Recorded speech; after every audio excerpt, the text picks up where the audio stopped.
شیعہ حضرات جو ہیں وہ قرآن پاک کو نہیں مانتے. وہ کہتے ہیں یہ قرآن مکمل نہیں ہے. قرآن پاک کے 40 پارے تھے, 10 پارے کوئی بکری کھا گئی. بلکہ میں نام نہیں لینا چاہوں گا, لیکن آپ ہی کے علماء نے کچھ کہا بھی ہے جی بالکل ہمیں اس چیز کا پتہ ہے, اور وہ 10 پارے مل گئے ہیں یا مل جائیں گے اور ہم وہ سامنے بھی لے کے آئیں گے. تو اس طرح تو مطلب یہ کیا پھر دار اسلام میں رہتے ہیں اگر آپ قرآن کو نہیں مانتے؟ تو یہ بھی انہی باتوں میں سے ہے نا, یہ جو یعنی اگر یہ باتیں اس تاریخ دور میں, جاہلیت کے دور میں کوئی کرتا تو پھر توقع تھی.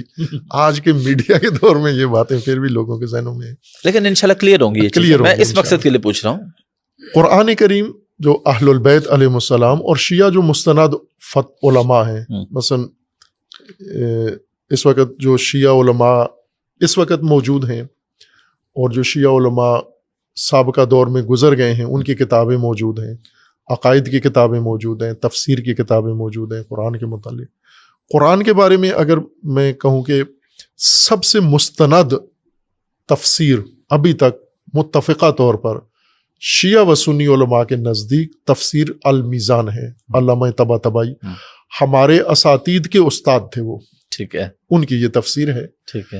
اور انہوں نے اس تفسیر کے اندر بھی لکھا ہے, باقی جو ہمارے جید علماء ہیں انہوں نے بھی لکھا ہے کہ یہی قرآن جو اس وقت بین الدفتین ہے, یعنی 2 جلدوں کے درمیان, تو 2 جلدوں کے درمیان جو قرآن ہے جی, یہ 30 پاروں کا قرآن اور 114 سورتوں والا جو قرآن ہے, یہ سارا یہی قرآن ہے جو اللہ تبارک و تعالیٰ نے نازل کیا ہے رسول اللہ کے قلب نورانی پر.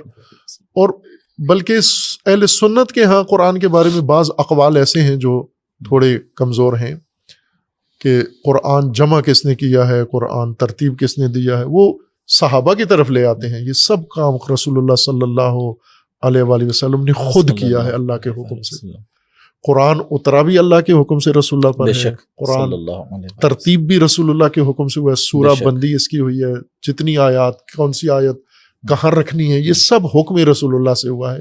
بے شک. اور نہ اس قرآن میں ایک لفظ اضافہ ہوا ہے, نہ اس میں ایک لفظ کم ہوا ہے. تحریف لفظی اس میں ناممکن ہے, چونکہ قرآن کا خود اپنا فرمانا ہے کہ اللہ کا فرمانا ہے کہ ہم نے نازل کیا, ہم اس کے محافظ ہیں اور محفوظ ہے. یہ اہل البیت علیہ السلام کے تعلیم و مذہب کے مطابق یہ ہو بہو لفظ بے لفظ منہ بے منہ وہی قرآن ہے. بلکہ علامہ صاحب اس زبان کے اندر تو چھوڑ کے ایک علاقے میں دیکھ لیں, پنجابی زبان, یہیں پہ شہروں سے شہروں پہ اس کے الفاظ بدل جاتے ہیں, اس کے معنی مفہوم بدل جاتے ہیں. تو کسی زبان کے اندر اوورآل تو یہ عام سی بات ہے. اچھا علامہ صاحب, اب میں ایک اور بڑے بنیادی سوال پہ آ رہا ہوں, اذان اور نماز پہ, کہ اہل تشیع اور اہل سنت کی اذان اور نماز میں کیا فرق ہے؟ اور نماز میں آپ جو ایک وہ مٹی سی اہل تشیع حضرات رکھتے ہیں, اور وہ کہتے ہیں کہ کربلا کی مٹی اور اس کے بغیر نماز نہیں ہوتی. تو اگر کہیں پہ کسی کو مٹی نہ ملے تو کیا اس کی پھر نماز نہیں ہوگی؟ اہل سنت اور شیعہ کی نماز میں وہ تھوڑا سا فرق ہے. اصل جو نماز کا ڈھانچہ ہے اس میں کوئی فرق نہیں ہے, خصوصیات میں فرق ہے. مثلا جیسے ہاتھ کھول کے پڑھنا یا ہاتھ باندھ کے پڑھنا, ٹھیک ہے, اصل ڈھانچہ تو نماز کا جو شیعہ کے ہاں بھی سنی کے ہاں بھی وہ ایک ہی ہے, جو نماز کے ارکان اور واجبات ہیں. اچھا, وہ دونوں کے ہاں ایک ہے, بالکل ایک جیسا. فجر کی آپ کے ہاں بھی 2 سنتے ہیں, 2 فرض ہیں, ظہر کے 4 فرض, اور اسی طرح بالکل اسی طرح, ٹھیک ہے. لیکن جو خصوصیات ہیں ان میں تھوڑا فرق ہے. جیسے وضو میں مثلا یہ اجتہادی مسائل ہیں, فقہی مسائل ہیں, یہ کوئی اعتقادی باتیں نہیں ہیں کہ شیعہ فقی نے آیا وضو سے یہ استنباط کیا ہے, اس طرح سے سمجھا ہے کہ وضو چہرہ دھونے اور بازو دھونے سے اور سر اور پاؤں کا مسح کرنے سے ہوتا ہے.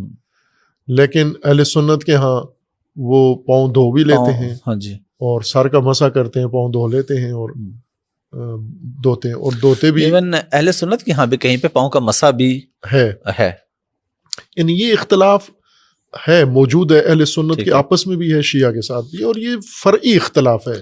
ٹھیک ہے, بنیادی نماز کا ڈھانچہ ایک ہی ہے, رکعات اوقات سب ایک جیسے ہیں. ایون سنیوں میں بھی ہاتھ چھوڑ کے نماز پہ ایک امام کے نزدیک ہاتھ چھوڑ کے پڑھتے ہیں. مالکی آپ مکہ میں جائیں تو آپ کو لگے گا ایک بہت بڑی جمعیت ہاتھ کھول کے. میں پہلے خود غلط فہمی میں شکار ہو گیا, میں سمجھا یہ شیعہ ہے, لیکن وہ سجدگاہ نہیں تھی ان کی.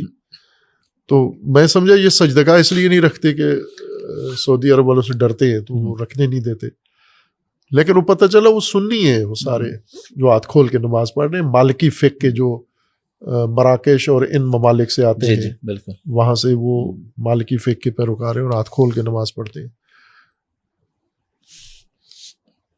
بس یہ جزئی سا فرق ہے، کوئی بنیادی فرق نہیں ہے نماز کے. اور اذان میں کیا ہے؟ اذان میں بھی اسی طرح سے ہے کہ اذان میں جو اذان کے اصل ارکان ہیں وہ سب کے ملتے جلتے ہیں، اس میں کوئی فرق نہیں ہے. ٹھیک ہے. جیسے شہادت توحید ہے، شہادت نبوت ہے، ٹھیک ہے، اور خود نماز کی طرف جو حی علی الصلاۃ حی علی الفلاح یہ ہے. ٹھیک ہے. ایک چیز جو شیعہ کے ہاں ہے کہ حی علی خیر العمل کہتے ہیں ہم. ٹھیک ہے. یہ تھا، یہ جزء اذان تھا. رسول اللہ ایسا ہی اذان کہا کرتے تھے اور اہل البیت بھی ایسے ہی اذان کہتے تھے اور خلفاء کے دور میں بھی ایسے تھی اذان. لیکن جب وہ جہادی دور شروع ہوا فتوحات کا تو وہاں پر چونکہ حی علی خیر العمل کا مطلب یعنی سب سے بہترین عمل کی طرف آؤ آپ، جبکہ اس وقت جہاد سب سے بہترین عمل تھا. تو حاکم نے، خلیفہ نے حکم دیا کہ اس طرح سے جہاد کی اہمیت کم ہو رہی ہے، لوگ نماز کو بڑا سمجھتے ہیں، جہاد کو اتنا اہمیت نہیں دیتے، تو وہ جہاد کی وجہ سے یہ اجتہادی ایک رائے قائم کی گئی کہ یہ نہ کہا جائے. اس کی جگہ الصلاۃ خیر من النوم، یعنی نماز مطلقہ خیر چیز نہیں ہے، نیند سے بہتر ہے، جہاد سے بہتر نہیں ہے. تو اس لیے یہ ایک تصرف کیا گیا. ٹھیک. ایک چیز جو شیعہ اور کرتے ہیں اذان میں، علی ولی اللہ شہادت دیتے ہیں. تو یہ تو شیعہ تمام فقہا اجماع ہے اس بات پر کہ یہ اذان کا جز نہیں ہے. ٹھیک ہے. ہاں، یہ اذان کا حصہ نہیں ہے، جز نہیں ہے. ٹھیک ہے. لیکن یہ اذان میں تاکید کرتے ہیں کہ اس کو پڑھا جائے، چونکہ یہی وہ بنیادی اختلافی موضوع ہے شیعہ غیر شیعہ کے اندر، امیر المومنین علیہ السلام کی ولایت. تو اس پر تاکید کے لیے یہ کہتے ہیں. اور نماز ایک ایسی چیز، اذان ایسی چیز ہے جو نماز کی طرح نہیں ہے کہ اس میں اگر کوئی اضافی چیز آپ نے کہہ دی تو باطل ہو جاتی ہے. نہیں ہوتی باطل. مثلا آپ اذان کے بغیر نماز بھی پڑھ سکتے ہیں. آپ ہاں اذان نہ کہیں تو اذان کہہ رہے ہیں آپ، بیچ میں انہیں کہتے ہیں جی پانی دینا مجھے، لائٹ آف کر دیں، اذان کے دوران ہی آپ بات بھی کر رہے ہیں، تو اس سے اذان میں کوئی فرق نہیں آتا. نماز باطل ہو جاتی ہے، اذان باطل نہیں ہوتی. ٹھیک ہے. چونکہ اذان میں گنجائش ہے کہ آپ اپنی ذاتی بات بھی کر سکتے ہیں، تو اس لیے اس گنجائش سے انہوں نے فائدہ اٹھایا اور کہا کہ پھر ہم شہادت دیتے ہیں امیر المومنین کی ولایت کی، اشہد ان علی ولی اللہ. یہ فرق ہے اہل سنت اور جو یہ مٹی رکھتے ہیں سلطہ کا. وہ میں ایک اور اس ضمن میں بتا دوں کہ ہمارے ہاں جو اذان ہوتی ہے 5 وقت اذان ہوتی ہے جی، تو یہ اذان اچھا بڑی حیرت کی بات ہے آپ کے ہاں 5 نمازیں الگ الگ ہوتی ہیں. 5 الگ نمازیں، ظہرین اور مغرب نمازیں دونوں طرح کی ہوتی ہیں. کچھ لوگ ہیں وہ 3 ٹائم پہ پڑھ لیتے ہیں، کچھ 5 پہ پڑھتے ہیں.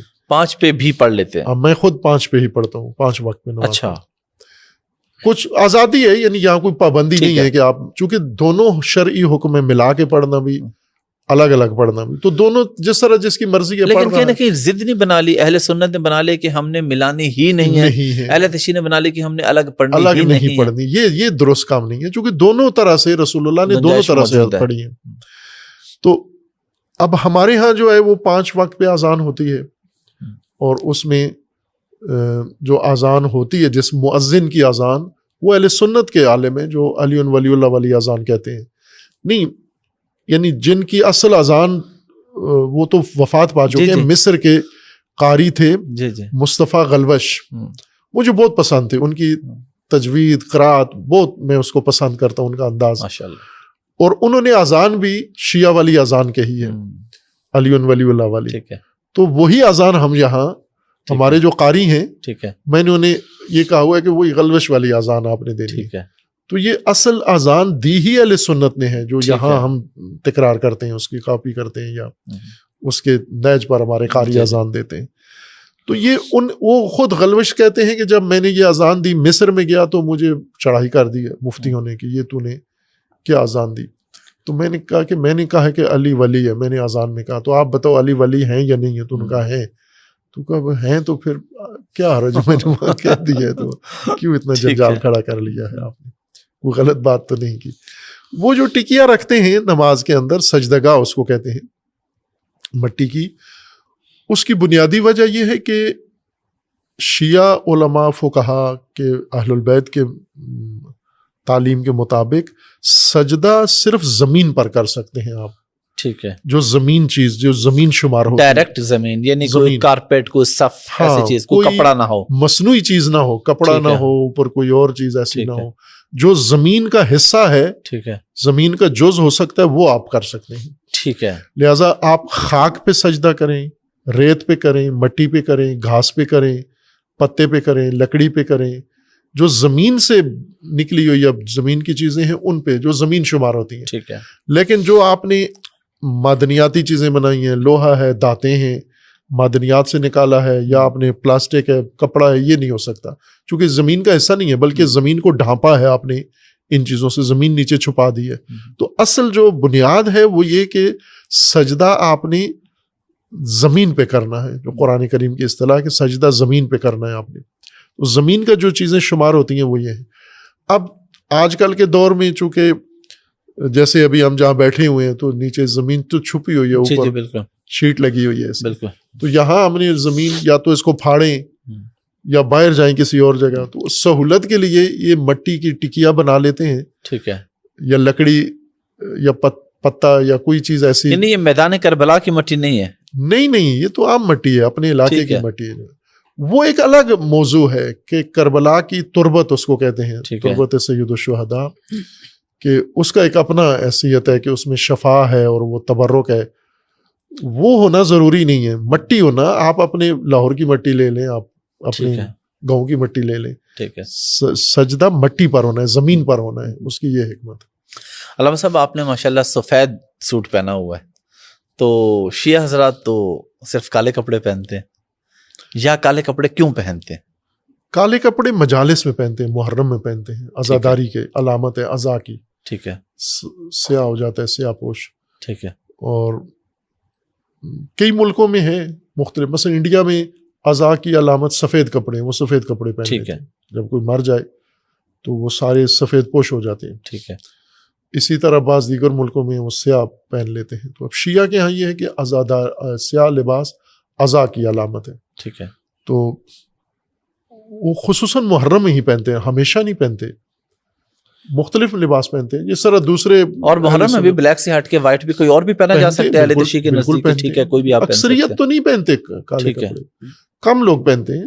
باقی جو معمول کے لوگ ہیں، مثلا آپ اپنے کولیگس کو دیکھیں، آفیسز میں دیکھیں، تو وہ دوسرے معمول روٹین کے پہنے ہوتے ہیں.